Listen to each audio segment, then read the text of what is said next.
It's always amazing being with you right here on radio, ladies and gentlemen, Mondays, Wednesdays, and Fridays. My name is MC Dibenja. There has been known before me, and there will be known after me. My name is MC Dibenja, the one and only MC Dibenja, the undisputed man behind the mic. And you welcome. This is Urban Mix on Dream FM 88.9. We come to you Mondays, Wednesdays, and Fridays as from 6 p.m. to 8 p.m. Alrighty, there you go. Welcome, ladies and gentlemen, to this other edition of Spotlight on Glam Media TV. I'm having some kind of volume situation here. I don't know why I would not be able to take down that volume for some reason. But hey, welcome, guys. I really just like enjoy being with you guys today. You're gonna have to excuse me. MC Dibenja is coming with all his energy into the house, ladies and gentlemen. Alrighty, so for some reason I just can't take it down. There you go. But I'm gonna have to ask for help. Anyways, ladies and gentlemen, just give me one little second.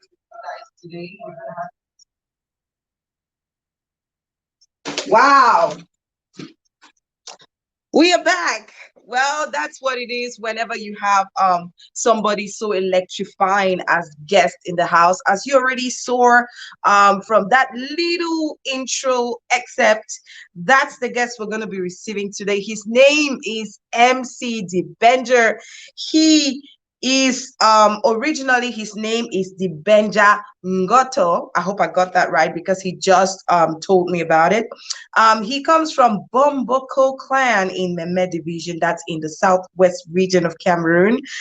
He is a TV radio presenter. He's a brand influencer, PR, which means, of course, public relations officer. He is an ex BIGGY237 housemate, brand ambassador for BMBio, the face of Glam Media, so many things to his credit. I know that you all are burning, you all are excited to meet MC Dibenja at this time. I am as well, because I just love his swag. He has something so special, and I want to invite all of you who are just tuning in right now, go grab your popcorn, get your tea, whatever it is that's going to make you happy. It's going to be one exciting hour with our amazing guest, MC Dibenja. We'll be meeting him right after the break. Don't you go anywhere.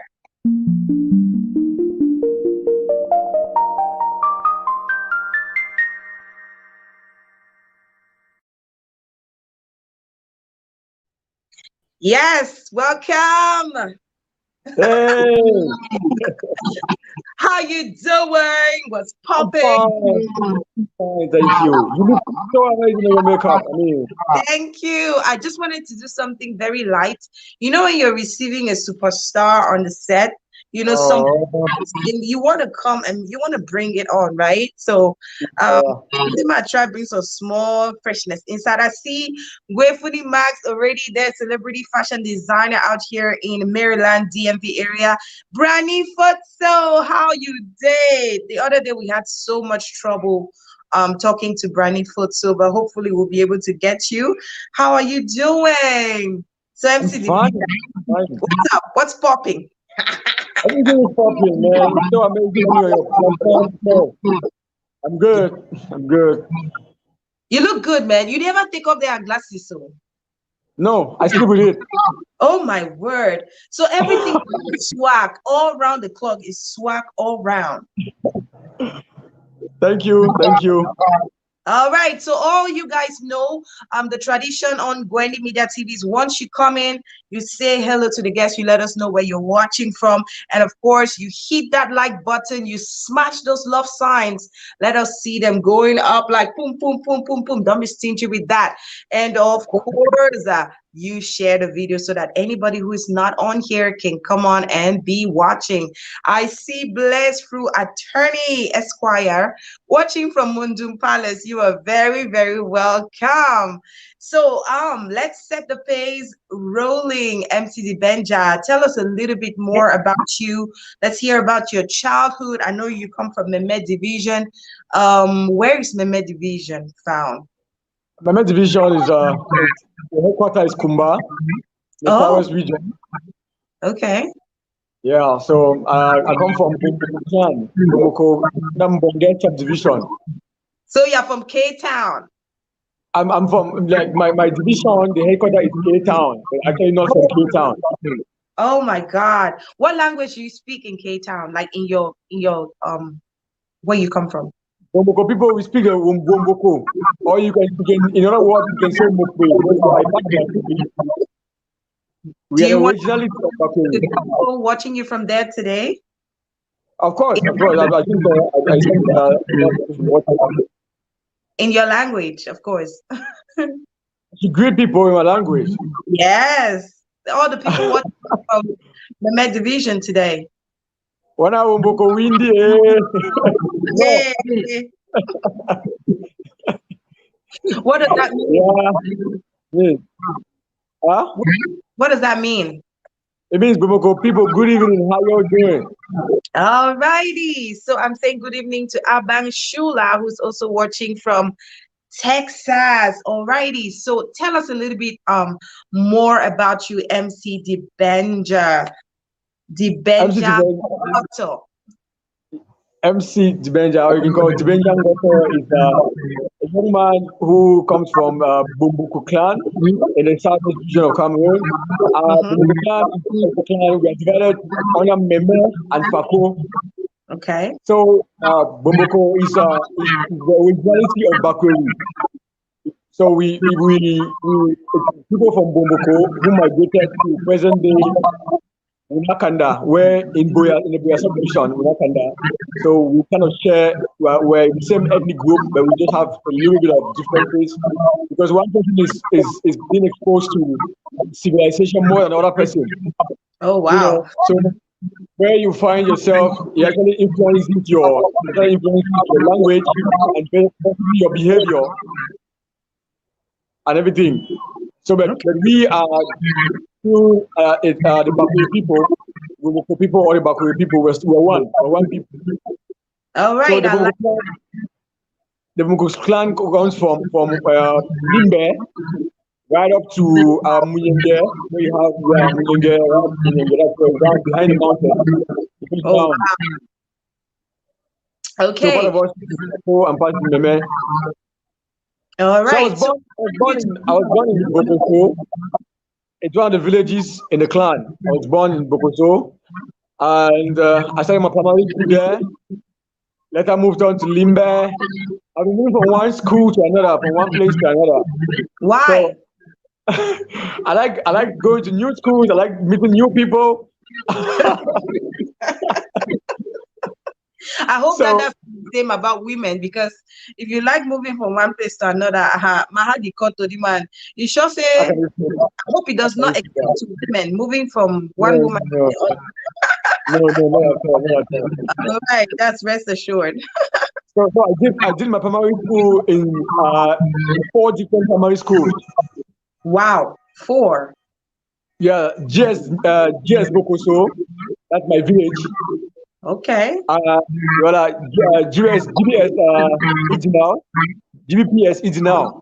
Mm-hmm. And then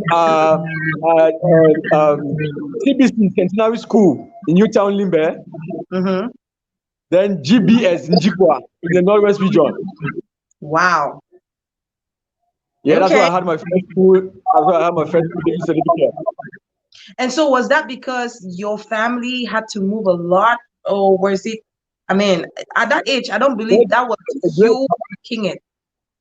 a, a great part of my life, I didn't go with my parents. My father is Okay. a farmer. My father is a farmer. My mom is a food vendor.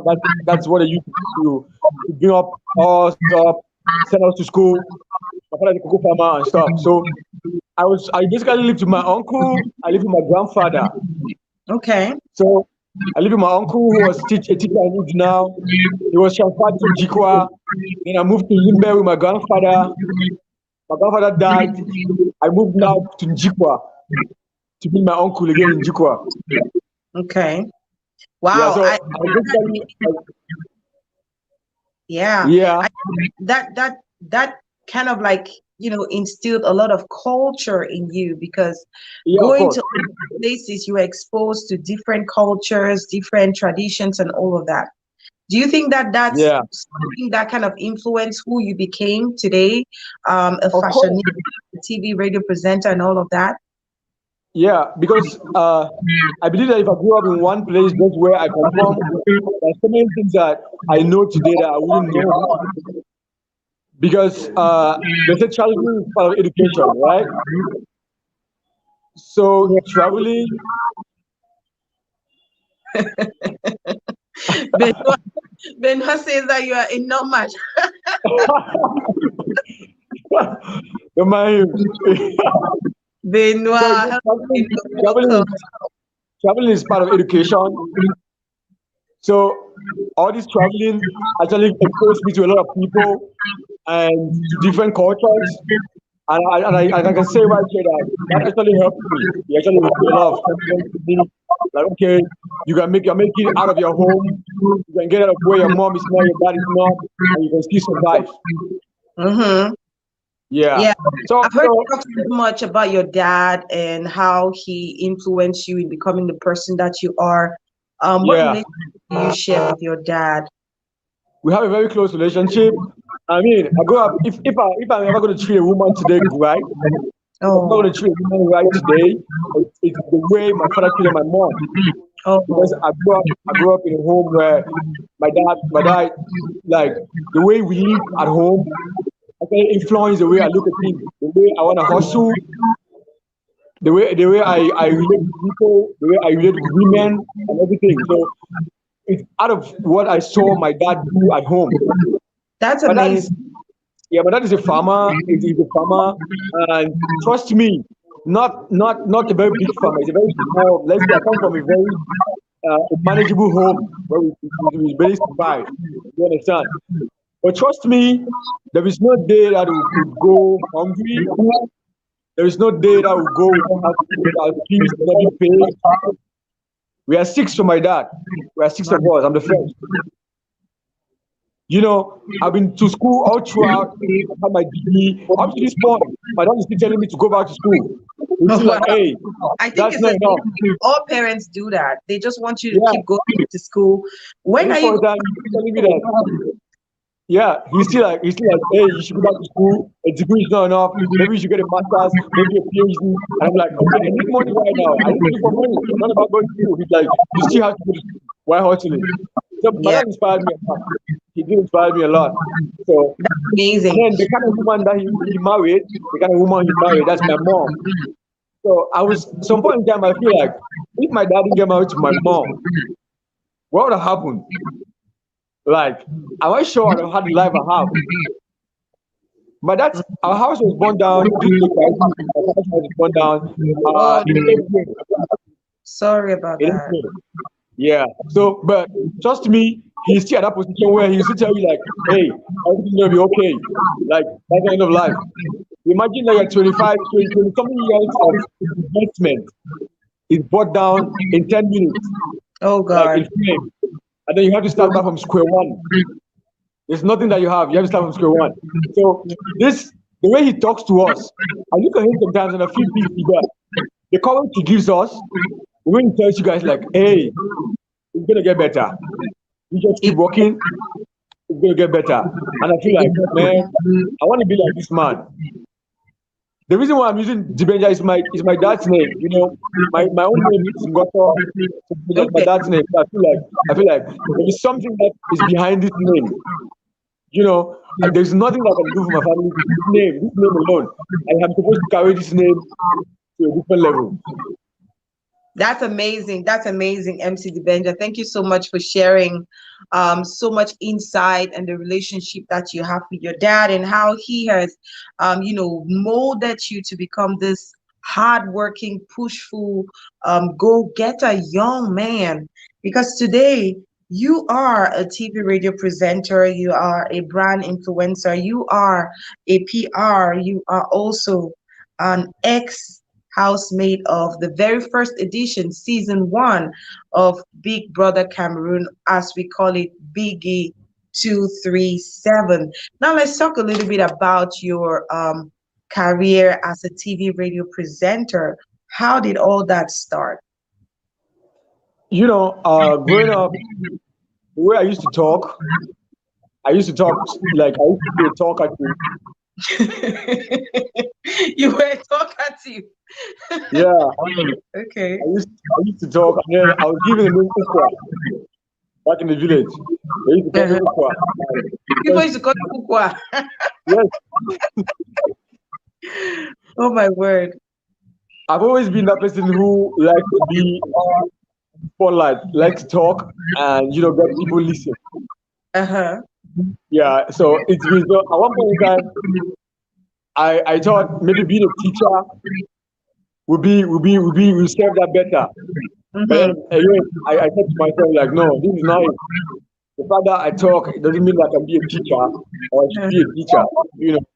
Yeah. So well, back in around from two, I started developing this interest in joining the journalism club back then in school, in Jikwa, Okay. when I was in secondary school, in GHS in Jikwa. So, but I didn't still have that courage, because it's school. I was just in Jikwa. I was a school of about 1,000 people in school, 1,000 students, and you need to be courageous. I was one of the smallest in my class in Form 1. I was like that, Mm-hmm. very small.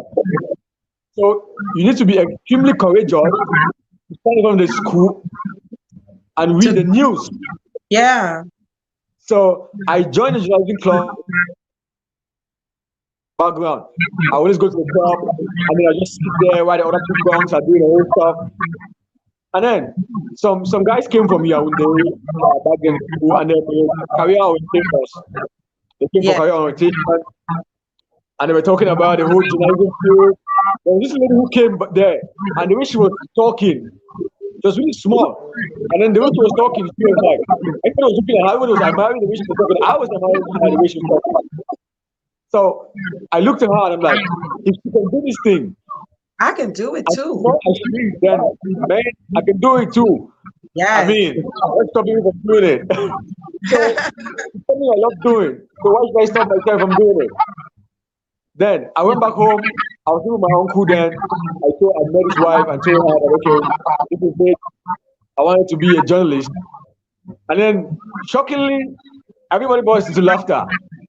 Oh my God. Why? Yeah, they were like, you? And I'm like, so I felt like, back in the house, I wouldn't blame them. I wouldn't blame them for that because back in the house, my uncle's place, I was, I was, I was one of those people I was really shy, close to myself. Yeah. I was not open. I was not open. Basically, I didn't know because I didn't grow up. I wasn't around my parents. I felt like maybe I didn't have the freedom to talk the way I wanted to talk or something like that. But this time Yeah. I was. So possibly that's the reason why they said that you. So that statement, the you and then the whole laughter, Oh actually my. served. I can imagine a small boy of your age Yeah. at the time, and just massing the courage up to talk to your family and tell them, hey, guys, I think I want to be a journalist. And then they look at you and they're like, who wants to be a journalist again? Yeah. So, And so then what that did that do? What did that do inside of you? Did that push you? Did that motivate you to want it to do motivated it? me. It did. It motivated me. So Yeah. I started having the courage. I'm like, the moment I see in class, I'll just come before the class and say something. Talk. Yeah. If I listen to the radio, I watch the TV, I'll come back to school the next day, I'll speak in the class and say something. Friends will fold papers and throw it at you, and then I wouldn't mind. The next day, I say something. Oh, wow. You know, Wow. yeah. So I didn't feel that for a long time because I had this whole inferiority complex. I felt like so many both men, most of my friends were like, Master, come over there. You ever do that thing, they shoot you, and then they throw papers at you. And then I felt like, okay, I just have to keep doing it. There were some particular people, I had some friends back then who actually believed in what I was doing. So they'll come behind and tell me like, oh, don't worry, just keep doing you, just keep doing it. And one day you'll get better. And they will all want to watch you. Were there some people that you admired, like growing up, that you wanted to be like, that you wanted to emulate, in the journalism or media field? You know, I was at that time. I didn't actually have. I used to go back in Jikwa. We didn't have there was no network there, and then we didn't have good. We didn't actually receive most harmonious stations like on the base of the radio. But Yeah. at my uncle had this small Walkman, this small radio, and then I used to listen to BBC. But I didn't have particular people that I have like, okay, this is the person that talks like that I want to be like. But I didn't just listen to these guys talk on BT, they read the news, and I'll be like, wow, they're doing nice. I want to do like them. So Yeah. how did a break come about? You, this young boy who was one of the smallest in your classes, who you had a passion for journalism. You wanted to be a journalist, but people around you didn't think you could do it, maybe because they thought you were so shy, you were so small and all whatnot. You walked behind all of that. You moved ahead of everyone, and you still believed in your dream. You held on to your dream of becoming a journalist. So tell me, how did that turnaround come about? Like, how did you So, finally so when I left before I came back to Charlotte, I was but that was in high when I was in high school. Let's just continue, when I was in high school. So, we used to have this program on NTT Radio in Limbe. That was students from all students in Limbe will come together. There's a radio program every Saturday. Okay. OC, AU, there's a program on Ocean City Radio every Saturday at 1. Okay. So I used to go there. Watching in I the was comment, if you know about this program, let me see your hands up. Let me see you smash that like button. If you know about that program, if you love MC Dibenja, if you admire his work, just give him some thumbs up in the comment section and show us some love. We love you too. Thank you so much. So yeah, let's talk about that program on Ocean City Radio. Who gave you the opportunity? Did you apply for the job, or was it a holiday program that you joined? It was a student program. It was during school period, so it was a student program. It was students from other institutions. The main anchor of that program was Simon Kala. He's in Limbe, he's based in Limbe, Simon Kala. He was the main anchor of the program. And then there was this other guy, I forgot his name, he was from GHS Jikwa. Simon Kala was from National Comprehensive College in Limbe. So, and then this guy was from GHS Limbe. They were the two main anchors of that program. When this person is not, that person takes over. So there was one day that these two people went around.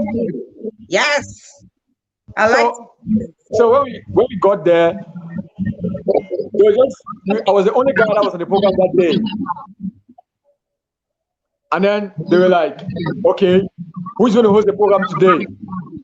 I was in high school. I was really scared. I don't know how to do that thing. Because at that time, before Simon, let's say, introducing the program, you take off his shirts, all the energy and everything, you're sweating, do that stuff. I don't know why he was doing that. I felt like to anchor the program, you had to have this extra energy. You had to be powerful because it was actually big. And then you pick up your shirt, you were shouting, like, hey guys, and then, so I was scared, like, okay, I'm not as powerful. You were like, Chai, I'm gonna take off my shirt for do the one. Yeah. So I was scared about it. Everybody, all the ladies out there, they were like, you can do it. Why don't you do it? You're the only guy here, you should do it. Did you take off your shirt? I did not.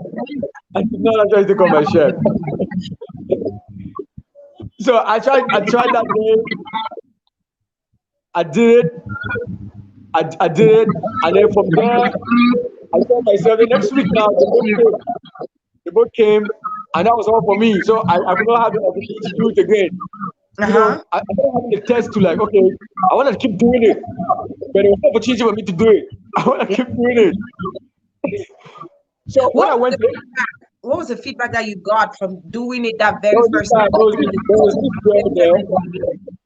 There was this lady. Yeah, I think it's the late Jalakwan's daughter. Her name is Michelle Kwan.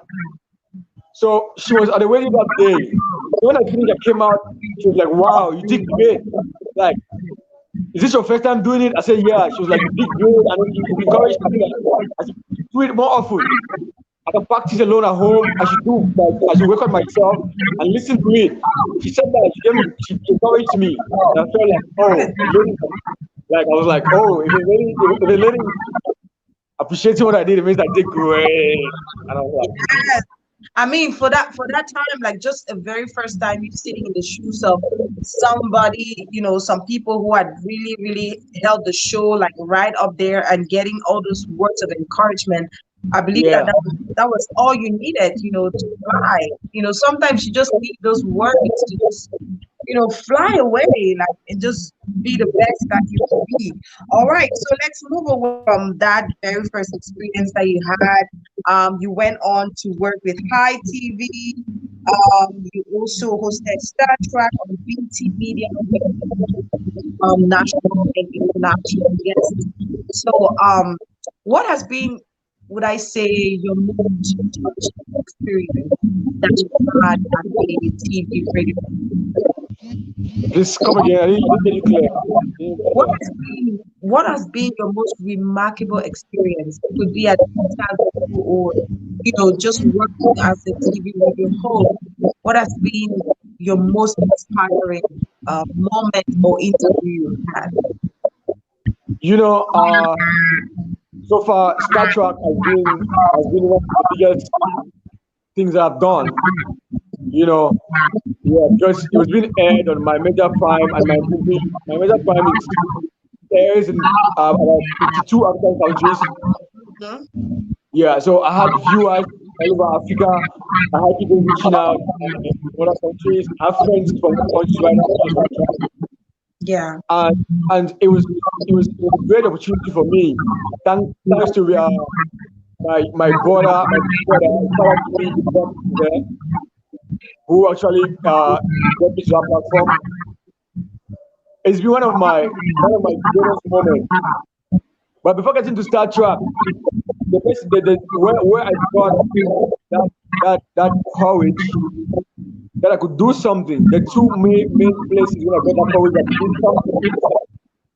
It was my first ever live working on live television.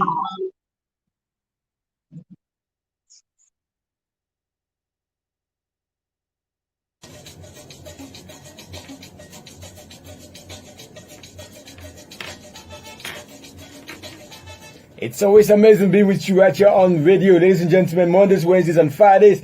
My name is MC Dibenja. There has been known before me, and there will be known after me. My name is MC Dibenja, the one and only MC Dibenja. Welcome back, ladies and gentlemen. That was a little detour because I think that we had a little heat with our guest sound for some reason. So tell me, which one do you prefer, a TV host or a radio host? Which one is more inspiring for you? There is this thing, TV will tell your face, but Yes. trust me, the feeling that radio has, the feeling that radio has, is compared to none. Yes. There is Because this, you there is this can feeling. just blowing it, just going crazy, and you can dance, you can do anything you want, right?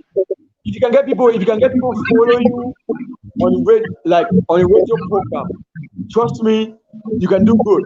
Because there is this thing, radio has to do more with your voice. The way you use your voice, you Yeah. know, if I'm listening to you on radio, the way you use your voice, your voice is captivating. I'm going to stay on that program and stuff. So trust me, TV will sell your face very more. Will sell your face, but radio has a feeling that is compared to none. So I love you're saying radio. that you go more for radio. I love radio, man. I love radio. Yeah. I can't lie to you. Being on radio is so different. I used to host this program on the C.A.T national station called Yeah, Weekend Express. And I'll tell you, the very first time that I did that show, I think The director at the time was Mr. Weintraub, yeah. And I did that with Patient for me and my late friend Patricia. Um, so I remember that he had to sit in somebody who was not there as well. And this was like something that I was like, oh my God, radio, because I've always been a TV person. I did have some radio experience and all that. So for sure, the audience was going to be in the morning, 30 in the morning. Like we woke up at 3 a.m. The bus was the Seattle bus, and you know we had to be awake. You know, breakfast news at 6 a.m. I'll tell you that I was challenging, but true. And in the very short time that we presented that show, I know definitely 3 months or so. Wow, people love it. People love it. And I'll tell you that that was one place I was so free to be myself. Yeah, nobody sees you. You can see how you want to express. You can on the whatever it is that you want to do. You just that freedom, and it's just a so let's talk about some of your projects that you have handled. You work as a PR for actors and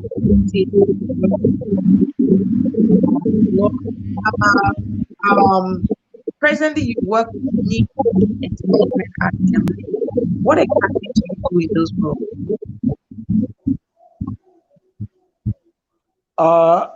Yeah, I think if I went for use your it's gonna be better because our neighbor thinks that the sound is at work. A lot of echo right now.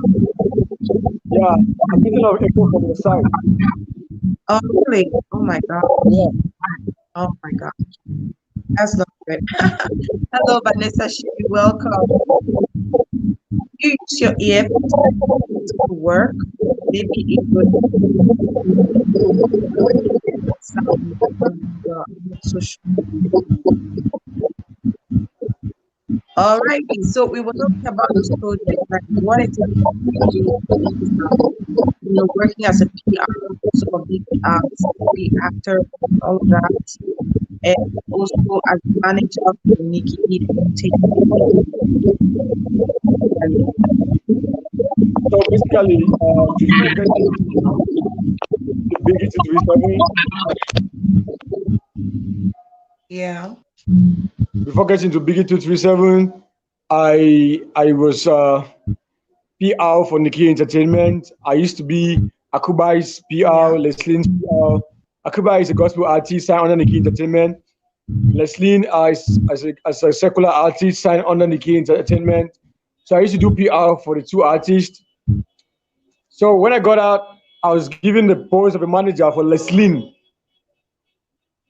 So I'm Leslie's manager at the moment, working as manager for her at the moment.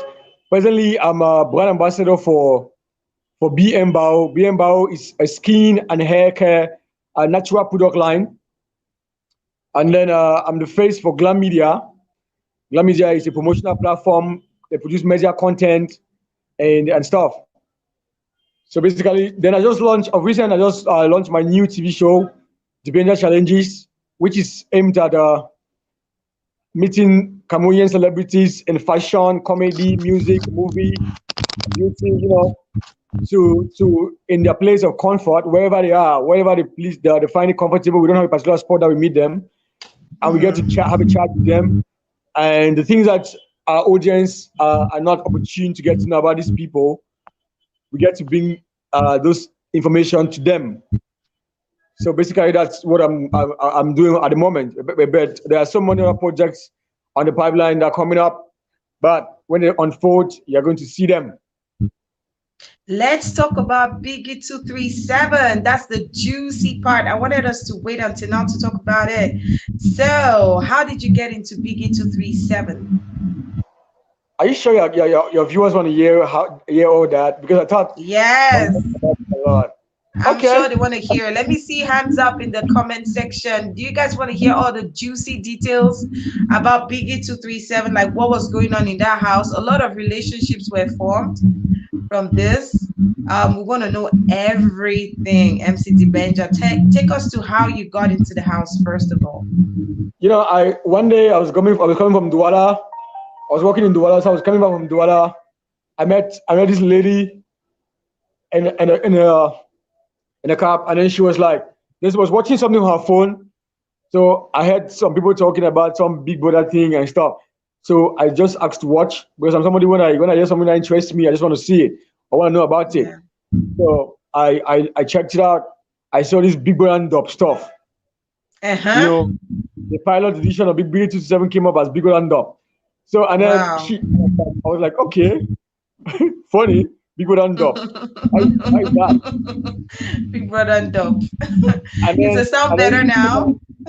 She said that it was a group of friends who were in a WhatsApp group who came together to do something like that. I'm like, okay, then that's fine.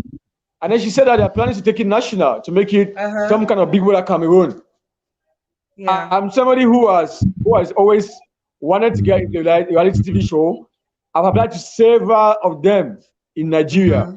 Yeah, and then at one point in time, I was trying to apply to when Big Brother Africa was still there. I was looking for a means to get to Big Brother Africa and stuff. But you know, Quote Elonge in the building. Oh my God, I love this guy. Quote Elonge says, "My son." That's my father. Yes. Oh my gosh. Yeah. So better straighten up now. So repeat the watch. Dad is watching. Straighten up. Sit up tight. She said that they're going to make it national. I said, okay, fine. I'd like to know more about it. And then she showed me the Facebook page so I could like it and stuff. So I went to the Facebook page, started following it, and then I started following the whole thing. I saw a video of the director, Fred C.A.T. He made a video and explained the whole concept about it. So I said, okay, I'm interested. I like new things. I like trying new things. I started following the procedure. They said or the applications are going to start in August. That was August last year. Yeah. So I actually, when the same day it dropped, the same day the application started, I applied. I sent the form. They asked the video. I did the video, one small video in my room, and then I sent. So I just forgot about it. It went for like 4 months. I just saw myself in one WhatsApp group one day, and there were hundreds of people in that WhatsApp group. And then they came and said that this is an applicant group, that if you're selected, they're going to put you in another group. Wow. So they're going to do the whole selection thing.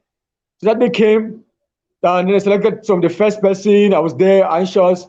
Second person, the third person, and the fourth person. I saw myself. They sent a flyer. It was carrying my face, my name, and everything there. I was excited. So went on that group. I thought that maybe that was it.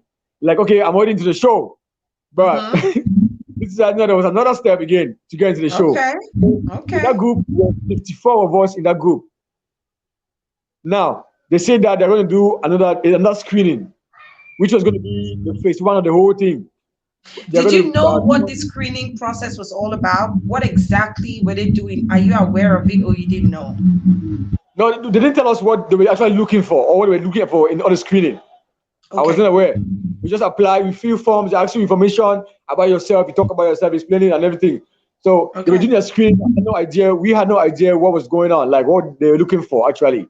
So as you were moving from one stage of the screening process to the other, you had no idea what the criteria for selection was.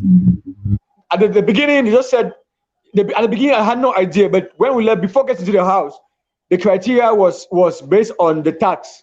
They gave 4 tasks that we're supposed to execute, and then the public is going to vote. The public voted. So the best 25 go into the house. They put the 25 highest vote go into the house. Let's hear about the task. I really want to know what exactly you all had to do to qualify to be among the 25. Okay, now one task was that you show love to your family member or a loved one. What did you do? In a 30-second video. What did you do? I wrote a letter to my son. That's what I did. Oh, that's nice. Okay, the second Yeah. one. You advertise your city where you live. What did you say? Advertise Boya, man. Come on, there's everything in Boya. It's so much you advertise in Boya. Advertise Boya to me. I'm somebody who's never been to Boya. Take it for example that I've never been there. Oh, come on. You're putting hot seat right now. Let's hear it, guys. Guys, do you want to hear it? Let me see thumbs up in the comment section below. Let's hear it. Advertise Boya to us. Advertise your city to us. So I did something like this. Okay. I did something like from the My 17 Motor Park, driving past the University of Boya, the product, well shot. Let me get it again. I'm sorry for putting you on the spot.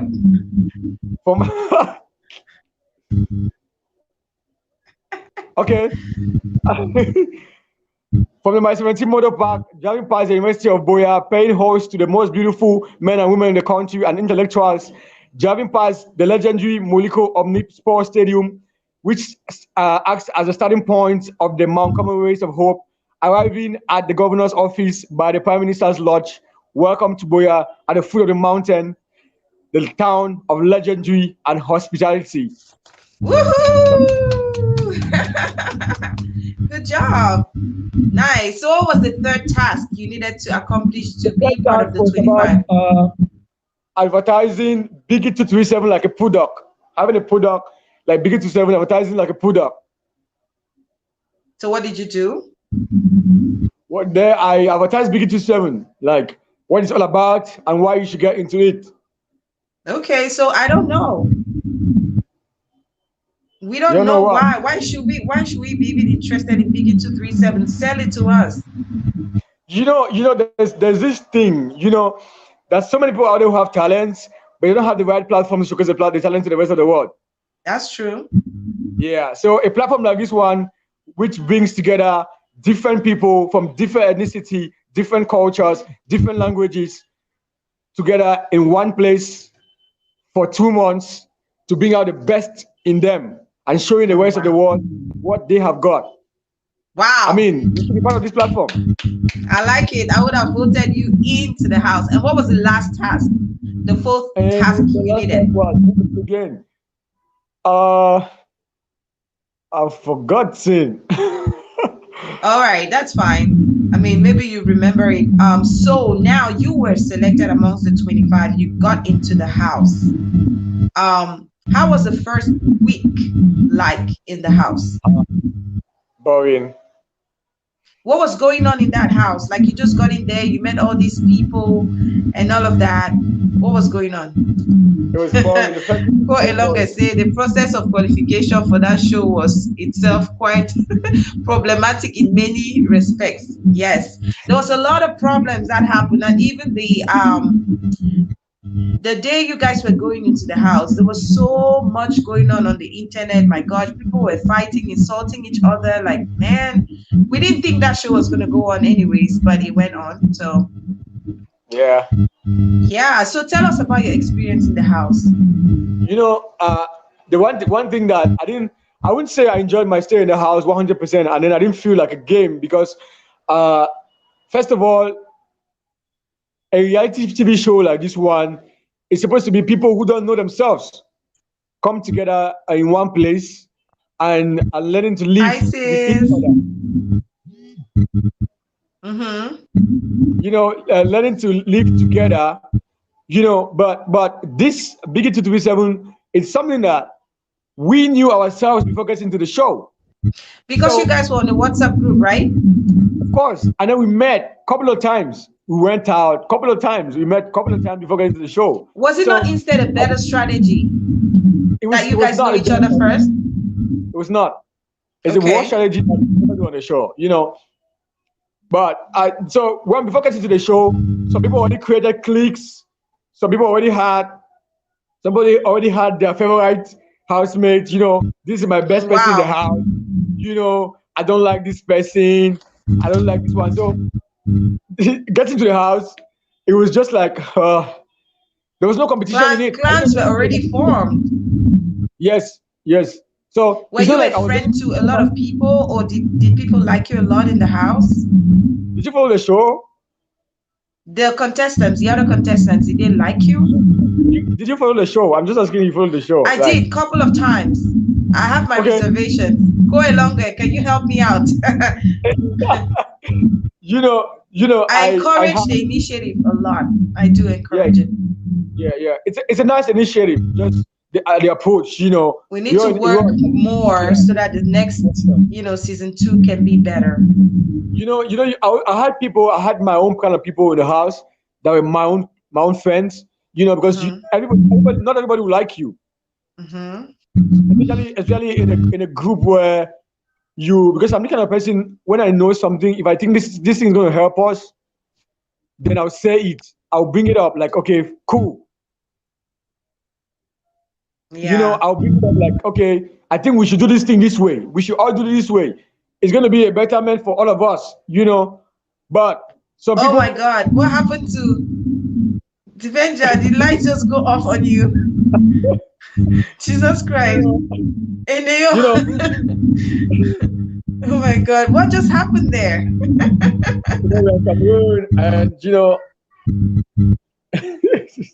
the reality. Listen, this is the reality of life in Africa. We're talking you about can have light, you can have electricity right now, and the next minute you're in total darkness. Well, thank God it's back. Oh, what happened? Go along, now someone order me make division. Mexican people they meet a pool light.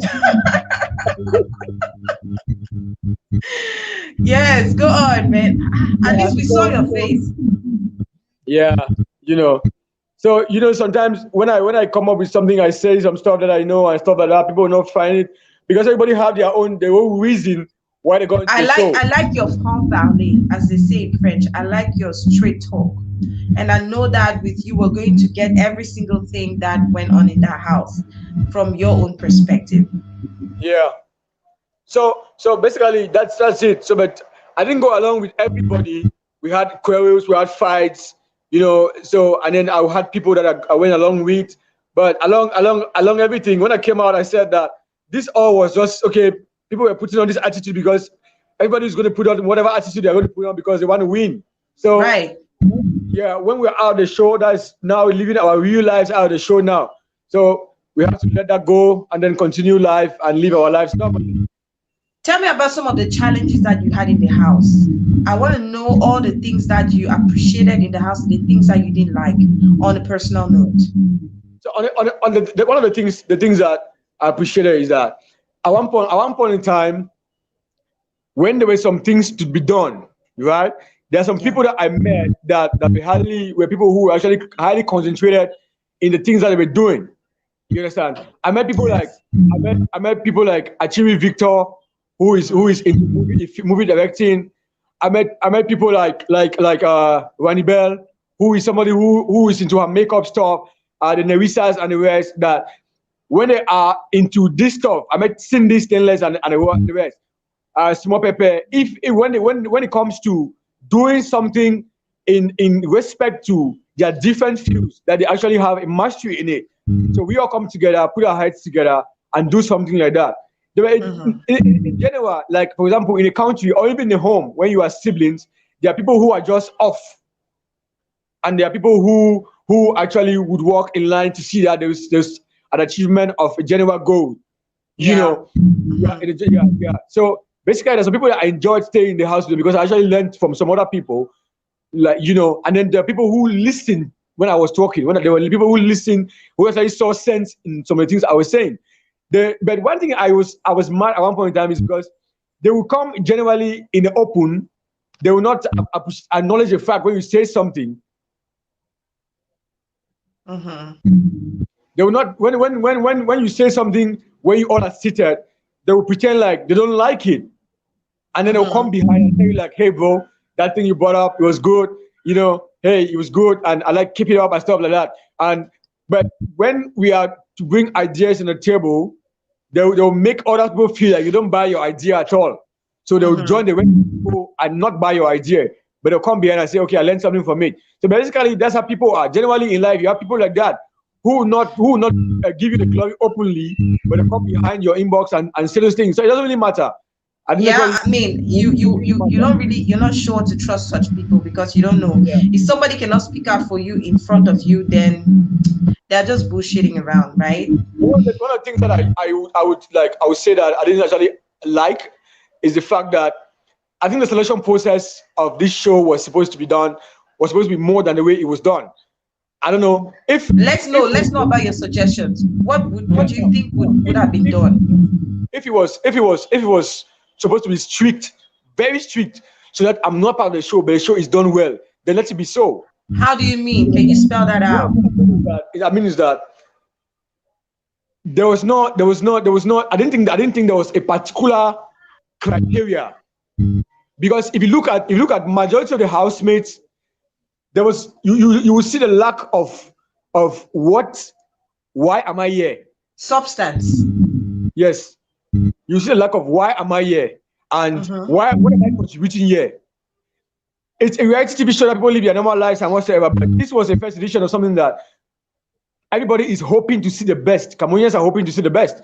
And what would have been done, it was because I was talking with some other friends the other day, and they were like, they would have, done a screening. If it was meant that if it was that, okay, let's have a test.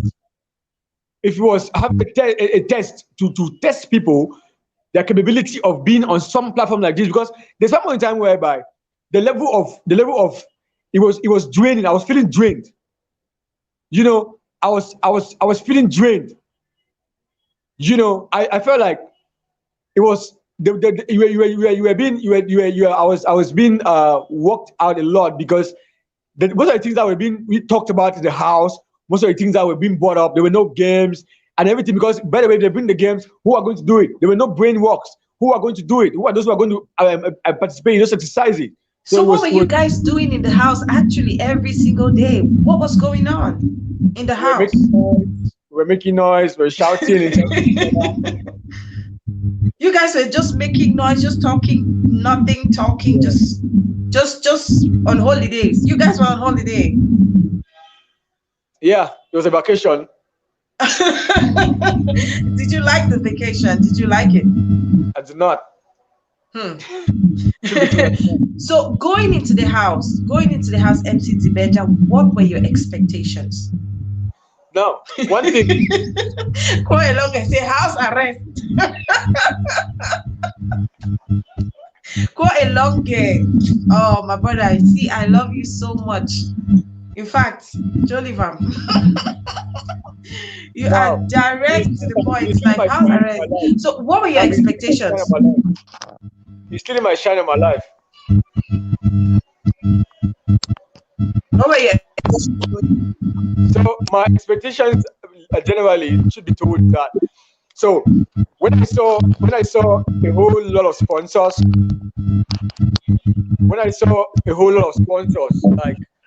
like because before going to the house, there are sponsors published on the page. Like, there are so many sponsors, and they are very task and the packages. And my aim was to get there, win tax, sell myself. Because I was like, even if I get to the show, I don't win, I'm not going to leave this show the same. I'm going to make the world see something different in me. See me, I'm going to stand out different. You get? I was like, even if I don't win this show, I'm going to stand out different. I'm going to make sure that even the person who wins this show will not stand out different like the way I stand out different. Yeah. That was my general intention getting into the show. My general objective of getting to the show. I said to myself, even if I don't win the show, I would make myself stand out to the point that even the person who wins the show would not stand out like that. That was my intention. So I was like, I'm going to stand out. I'm going to win tax in the house. So I'm going to do these two things to make myself out of the show. Basically, that was what I was going to the show for. So have you been able to achieve your aims after being part of BIGGY237? Do you think that you've achieved your aims? Not to be proud about it, but there's a whole lot of difference in my personality. There's a whole lot of difference in my in everything since I got out the show. You know, I had people already who supported me before I got to the show. I had a lot of followers already, I have fans already. But trust me, I can say Yeah. I stood out. I was one of those people. I came out as statistics, one of the people that was talked about. You know, both in the positive and the negative dimension. You can never be positive alone. You know, there was a whole lot of negative talks about me, and there was a whole lot of positive talks about me. So I think that I actually stood out. Not the way I wanted to, but I did to some extent. Okay. Well, I see Kingsley Kivenchi Baba. He says he loves your spirit. Our Bride says we hope it gets better next time. And Yeah. Glam Queen, she says Mr. Glasses. I guess so, because she has a face with glasses on. And that's it. I just asked if you ever take off your glasses, and you said you don't. Interestingly, let's see those eyes now. You got beautiful eyes, and that smile. Yeah. So MC Dibenja, what would you have changed in the house? Let's see the question from Kwa Elonga. I really love his feedback. The truth is that Dibenja was quite a round character. He makes for interesting TV. Yes, most of the housemates were blind and just pure boring like Copa. Oh my God.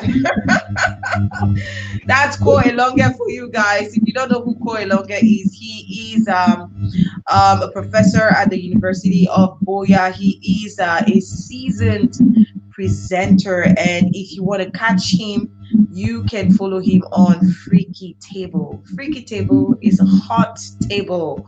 It's a TV show produced by Decoder TV, Joan, Yanamax, and Ko Ilonge. They're the three hosts. It's just an amazing show. I love it. So there you go. He always has those questions. So answer that question that you have there. I think Koelonge just made a comment.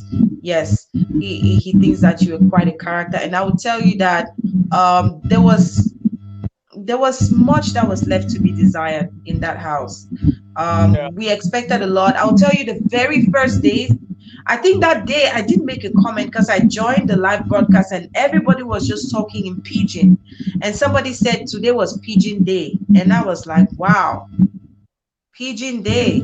Okay. It didn't sit well in my spirit. For me, I just didn't think that was just a personal note for me. Okay. I felt a little bit big until I got that explanation that it was Pidgin Day. I was like, why is everybody talking in pidgin and everybody's just talking at the same time? They're just screaming and shouting and oh and not. Yes, we expected so much more, given that we have watched other countries do their Big Brother and all of that. Yes, Cameroon is not at that level yet, but in this era, things have changed so much that I think that we could have been able to do a little bit better. But I love and I appreciate the initiative. I just think that we need to work a little bit more. I just believe that the organizers have seen what went wrong about the whole stuff, and trust me, I believe in this initiative so much. That's why I got into it in the first place, because I believe in the initiative. I know that the organizers have seen where they went wrong, and and next year is gonna be better. Let's hope for better next year, because when they should, and then one thing is that they should give room for people who have an open mind, who can actually help the initiative. It's not because you have an initiative that because it's your initiative that just your friends or people that are close to you are supposed to come together to realize this initiative. You might bring people who have the expertise, who have seen, who are open to the media, who can actually have an open mind. I mean, since I came out, I've had people brought up beautiful ideas that could actually help this platform. I'm like, so if these people had these ideas from the onset, why didn't they contribute the ideas? And I've spoken to some people. What they told me was that the organizers didn't give them the opportunity to come on board to actually contribute them ideas on it. So, but I think that the organizers have seen what is wrong, And trust me that next year, I believe in the team that next year they are going to do better. Trust me, it's going to be better next year. Yeah, that's amazing. So, coming out of the house, MC Dibenja, you have gotten for yourself lots of endorsements. You are the face of Glam Media. You are the face of BMBio. Like, it's just like a lot is happening for you. Can you say that that experience actually paved the way for you? Yeah, it did. It did because he actually added some followers, because a brand will give you something to represent. A brand wants you to represent them based on what they see your influence. You know, based on how you can influence people, how many people actually believe in what you do and stuff like that. So I think that actually added my influence, and that's he actually made some of these brands look into me and then find interest in what I was doing. Find interest in my stuff, and like, okay, fine, we want you to present us. When I got out, the first ever deal I got was the deal with BMBio. BMBio, like I said a couple of while ago, the deal with natural body, skin and hair care product, 100% organic. That's what I've been keeping us looking all glue like that. And then after that, I got Glam Media, which is the face of Glam Media. So I've been in charge of doing content for Glam Media. All this while I've been doing our content. You see the glam events. You see everything, the Dibenja Challenges, which is on Glam Media, and some other more programs coming up on Glam Media. So it's a whole nice experience working with Glam Media, working with BMBio, and other things are coming up. 2021 is coming up, and then some of the amazing things are going to be unveiled. So I think, and I'm open to more. More brands to come. Yeah, I want us to watch a little excerpt of your upcoming. I think your program was launched yesterday, Dibenja Challenges. Let's take a sneak peek, and we'll see you just behind. Lady has a date. What can she put on? A first date. A simple black gown, heels, and then very light makeup, because men don't really like makeup like that. But you cannot just go your best.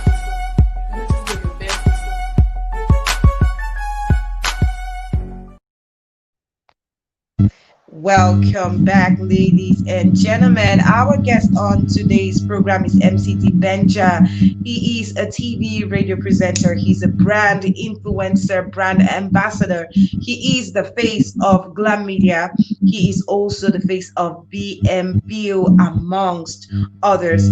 He's been telling us a lot about his experience in the BIGGY237, which is Cameroon's big brother, would I say junior brother? The version of the Big Brother Nigeria or other countries who've had big brothers before now. BIGGY237 was launched some months back, and MC Dibenja was one of the housemates. He was unfortunately evicted at some point, but he has come out stronger than ever. MC Dibenja, do you want to talk to us about your eviction? Did you see it coming? At one point in time, I was no longer comfortable staying on the show.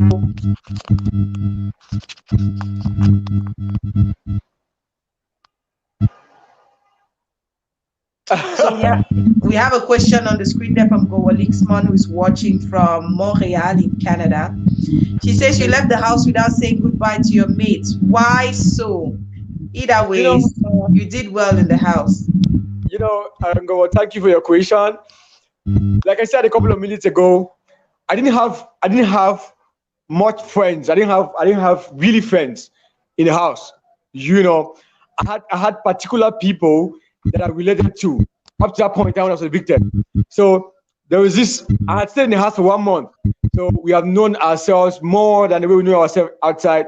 And I saw that I always had people against me. I always had people, because of the housemates, against me. I said goodbye to people who are on my side. I mean, there is no. Why do you think so? I'm somebody who doesn't pretend, because I will not see you hating on me, and then I'm leaving. You're happy that I'm leaving, and I come and meet you. Like, they come out to give me a hug, like, oh my God, you're leaving. No, don't do that. Don't do that. Oh my gosh. And I know that we've seen that in a lot of other competitions whereby you actually know the people that evicted you, and they're like, oh, bye. Yeah. You know, my God. And you're like, if I jam you, your head never go down straight. I was a couple of people that I was close to before leaving. Actually, I was like, I told them, like, okay, I'm feeling today. I feel like I'm leaving. So if I leave, cool, you guys continue the show. I told them that I was leaving. Like, I feel it that I'm leaving. You know, the day before that day, I felt I had a dream. I saw myself like I'm home with my mom and everything. I had the feeling I was leaving. So I told them. Did you want to leave? Is it because you just didn't like being there, or what was it? Like, did you really wish to leave the house, or would you have loved to stay to the end?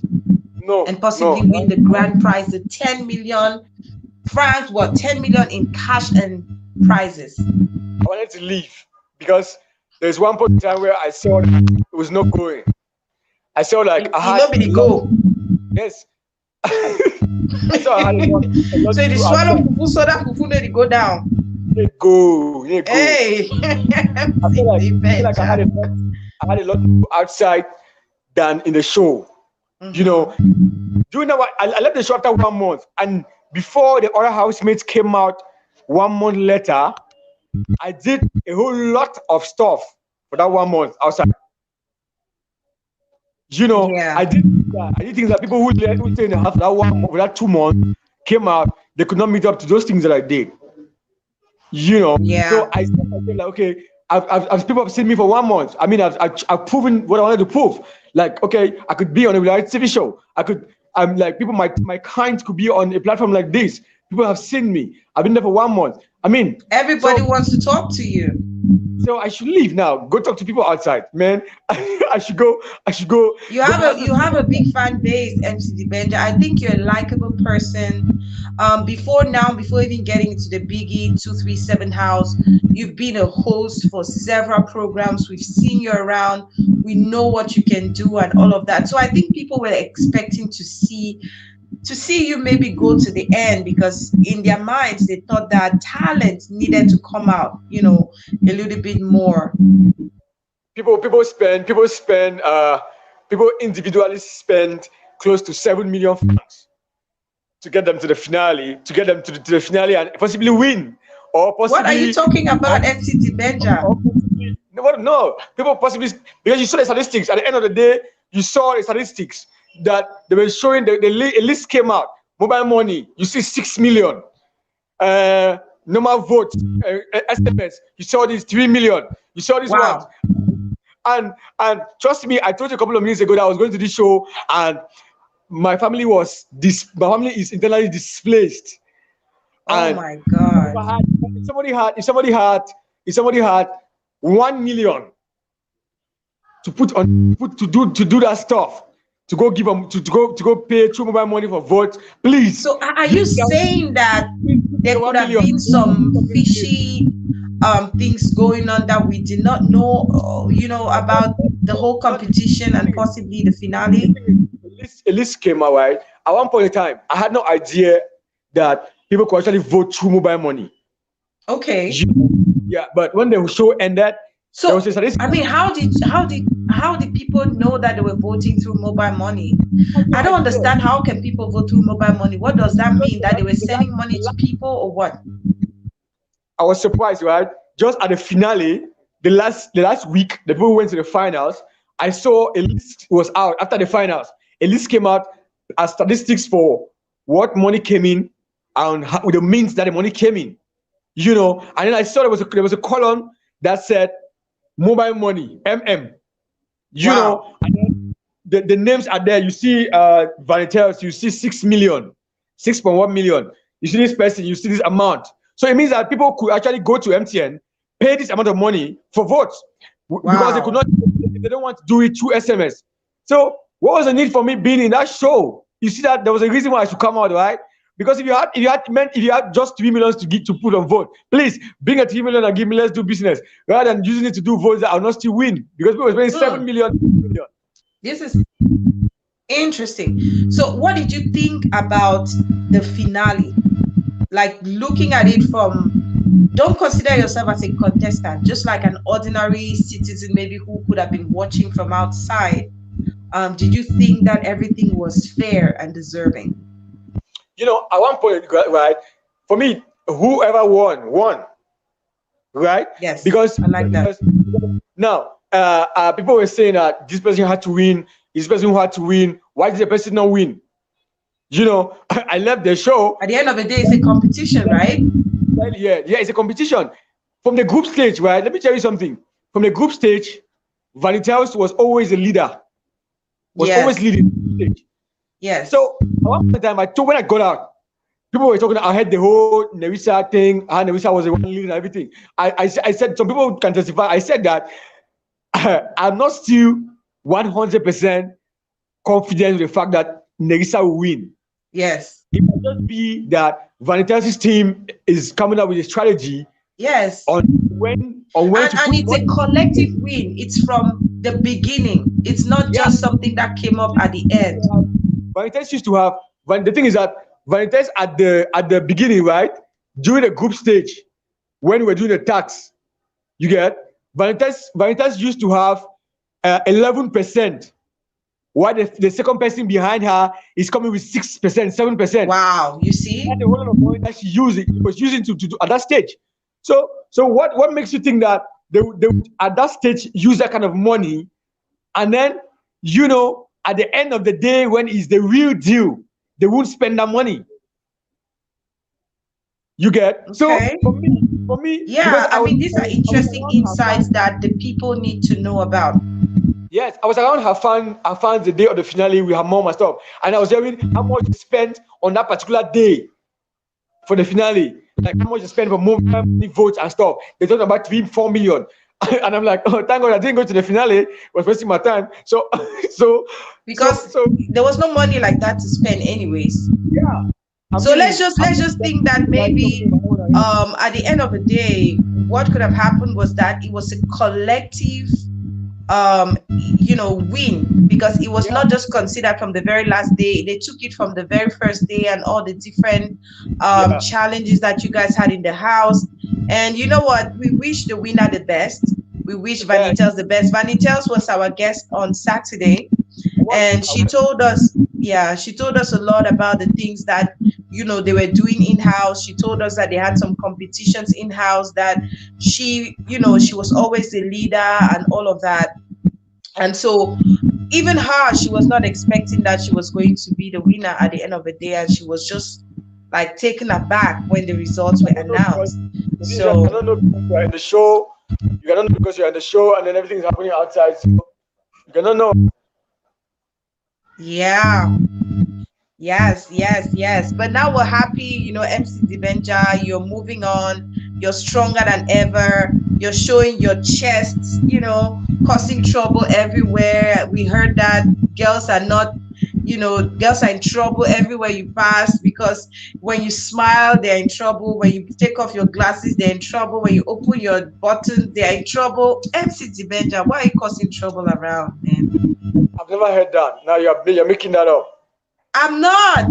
You know that. You've heard that before. Never. Trust me. Never heard that. Well, what we're just trying to say is that, you know, you're fully representing all of the brands that you are a brand ambassador for. I just showed an excerpt there. You see all those pictures, your chest and all that. The fashionista in you, you're causing trouble. That's what I'm saying. That's what I mean by trouble, man. Don't you see? Look at that smile. Look at everything. Man, why are you causing trouble? So here you guys are the 3 ambassadors for BMBio, and you see that picture there that I was talking about. I see the BMBio Glow soap, and so many more you know, collaborations are coming up. Would you say that Biggie has giving you, or maybe you're starting to live the life that you always dreamt for yourself by, being part of the BIGGY237? Yeah, I can say that. I want to first of all thank the organizers of the initiative. I want to thank the organizer of the initiative because it takes courage to want to get into something like that. No matter how it works, no matter how crazy it might be at one point in time, at the end of the day, that platform always got exposure and more exposure. Wow, it was a nice experience. Thank you very much, the entire team for that opportunity to do an initiative. It was great. I want to say something to you, this is from a personal note. Every time a person does not stand to listen to you, because you have that motivating voice, you have that personality that goes with it. You have the swag, you get the swag, and that's not your fault. Usually, a lot of times, things do happen, but you need to be prepared. And the fact that you took it with your head up, you got out of the house, you're stronger than ever before, the opportunity to do your best. Without the winner of the day, that you're having today, all we can say is God and long back, somebody else God made all this good. So tell us about this program that you just launched with Glam Media, Dibenja Challenges. I'm going to favor that just so that those who may not know what it's what it is, when does it come up watching? Lady has a date. What can she put on? A first date. A simple black gown, heels, and then very light makeup, because men don't really like makeup like that, but you cannot just go your best. So how can what is it?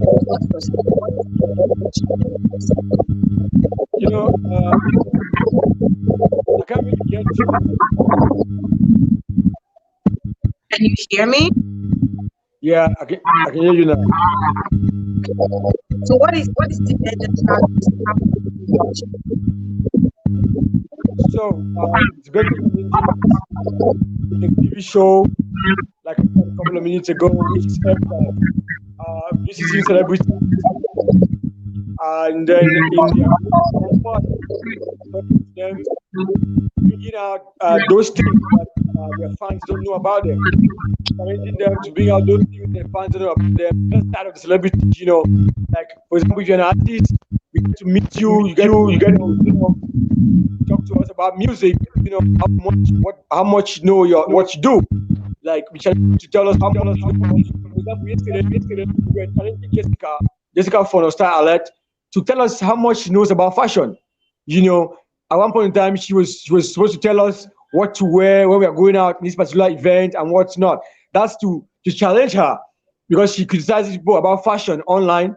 So this was an opportunity for challenge her, like, hey, you this lady who challenges people online, tell us how much you know about fashion. Tell us how much you know about fashion, advise us on fashion. So now it's left now for our audience to decide if she really knows about fashion.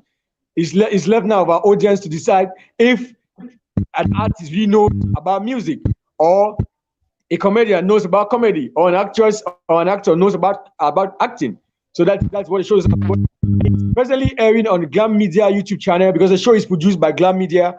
It's airing on YouTube, on Glam Media TV on YouTube, and we are looking forward in the days ahead, in the weeks, in the months ahead, if we could get it on TV so that people can watch on TV too. But for the meantime, it's on YouTube. You can watch it on YouTube, on Glam Media TV on YouTube, and then it's produced by Glam Media, of course. So we're going to be bringing out content every 2 weeks. For now, we're doing it every 2 weeks. Yeah, because it's a whole bulk of work. It's a whole bulk of work to displace the crew from one place to another, I mean, and this is opportunity for me to, this is me testing my production skills. I've been learning production for a while with one of the best producers of major content in Cameroon, Joan Gumba. Yeah, you know, yeah, I've been learning production from her for quite a while now.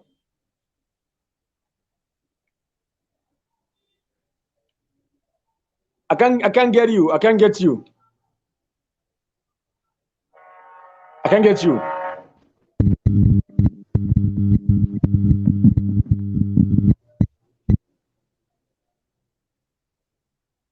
I can't get you.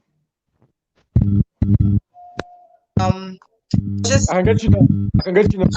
she's an amazing person, and yeah, we definitely love to have on this board. I want to see thumbs up in the comment section if you guys want the Iron Boss Lady on Spotlight today, as well as going on the It was an opportunity for me to actually learn production, practice production, because I've been learning production for a while with Joan Gumba of Dakota TV. I've been working on for like 2 years now. So this Dibenja Challenges was like test my production skills. Technical people like this is what we want, this is what we want, this is what we want to do. But you know, test my production skills. So, but with this said, we are going to actually get better. We're making the show get better. I wish you the best. Maybe before we go, what would you like to say to your fans and all those people supporting, standing by you, believing in you, and pushing you forward? What I want to say is that, first of all, I want to thank those who have been supporting me throughout. You know, those who are waiting, those who are like family to me, I consider them family. I think about John a couple of months ago. But Koe Longe has been there on my life. That's my father. You know, he's always there. And just to remind you that the Dibenja Challenges, the concept was created by Koe Longe. Wow, that's beautiful. Yeah. So you know, these are people who've been there for me, you know, trying to like, hey. So but when you work, when you have to say this way to say this thing, you know, the people you work with actually influence the way you think. You know? Yes. Yeah. So these are people who are highly deep rooted in media and in whatever they do. So they have been helping me throughout, holding my hand from one stage to another. So thank them very much for whatever they've been doing for me. And I want to say thank you very much for my family, my dad, you know, my dad, who's an inspiration to me. Thank you very much to my dad, Mr. Dibenja Amos, that's my dad's name. Thanks to my mom, and then it's also a motivation to me, because whenever I think like I have a son that I'm supposed to work for, I'm supposed to work hard for, it gets to motivate me like, hey, you want your son to be somewhere better tomorrow, so you need to work hard, you need to hustle. So it's also a motivation to me, myself. And then all my supporters of Dibenja Army, they are doing great. They're actually very supportive.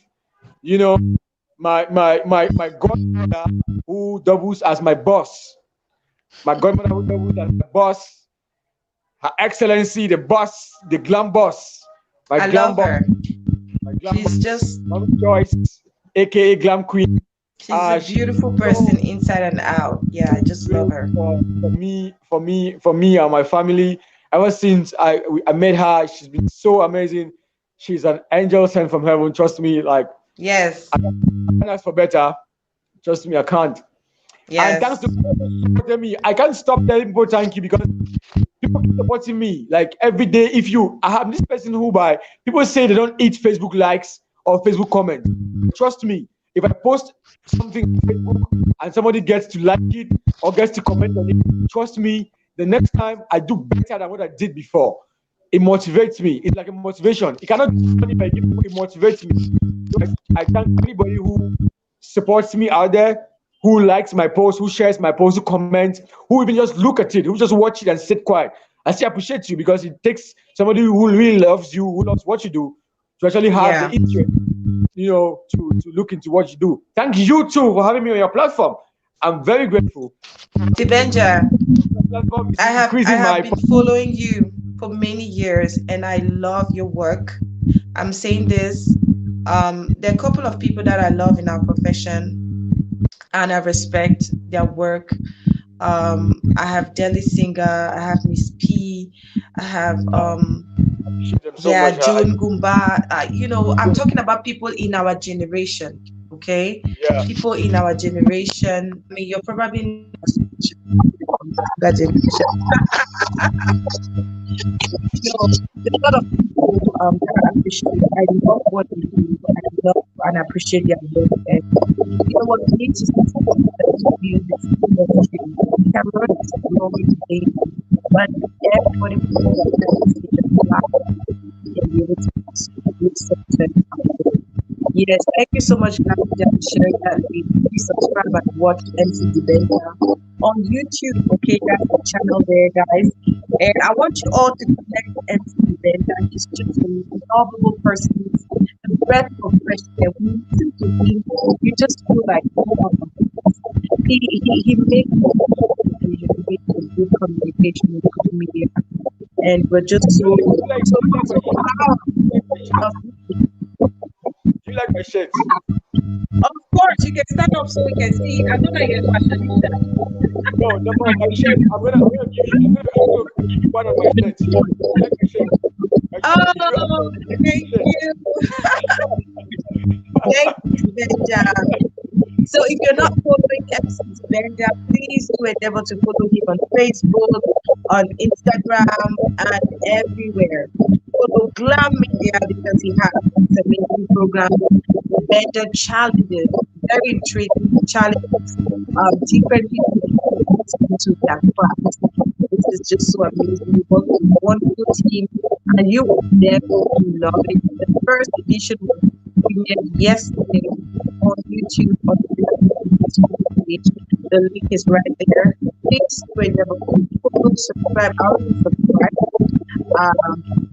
and comment, like, comment, and share, guys. You need to participate because that's the only way we would grow. I have to say, telling all of you, I really appreciate you all from the bottom of my heart. It means the world to me.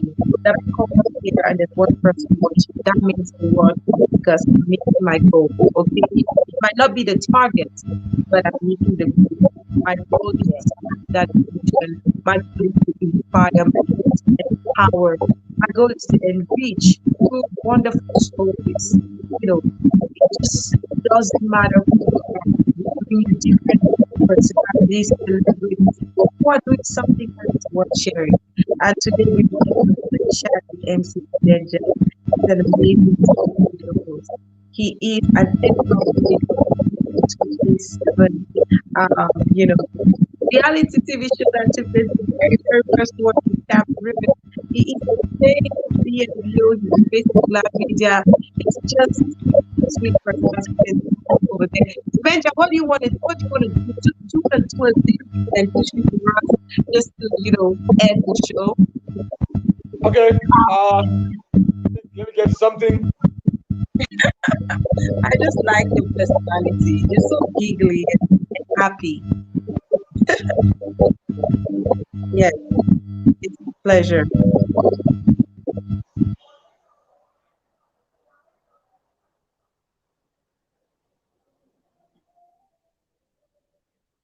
Okay, I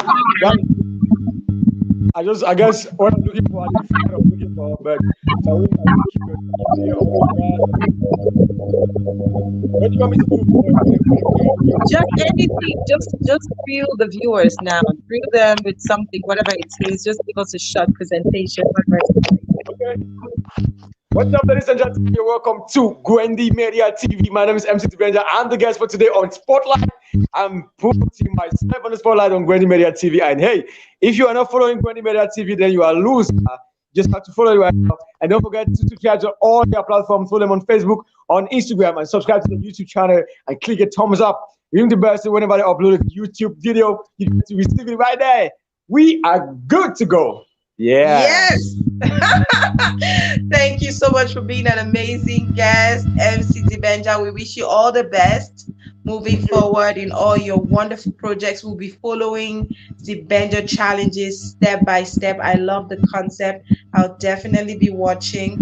And I'm inviting all of you to stick to that program. Do watch. You'll be seeing amazing faces who will be challenged in their craft. This is a very original concept. I've not seen it anywhere.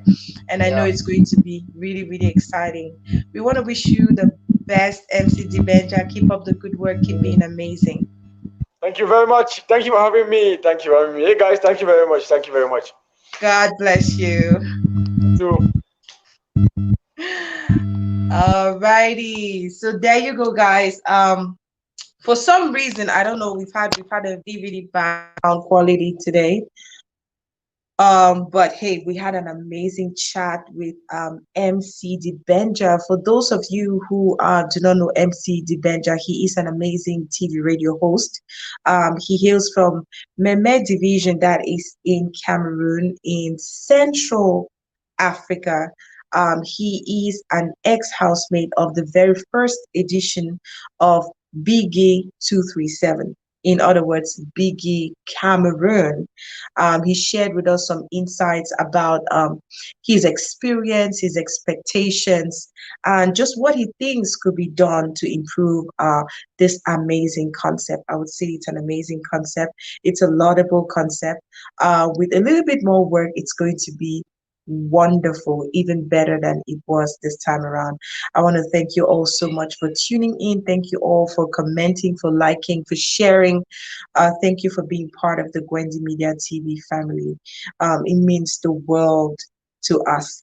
This Saturday, we're going to be receiving an amazing guest. Her name is Clara K. Masakwa.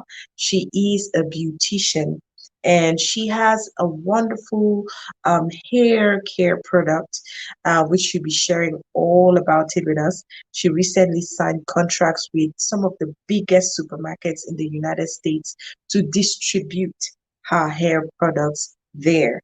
Talking about the Walmarts, talking about the Lowe's, talking about you guys need to be here. And more so, she is so gorgeous.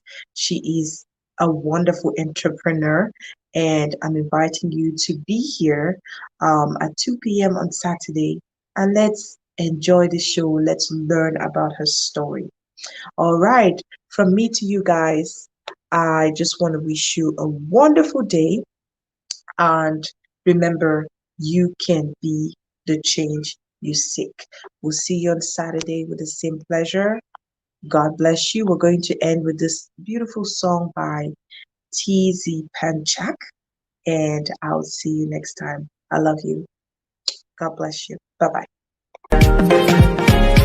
Country don't spoil, yeah. Mon pays va mal, oh. Country don't spoil, yeah.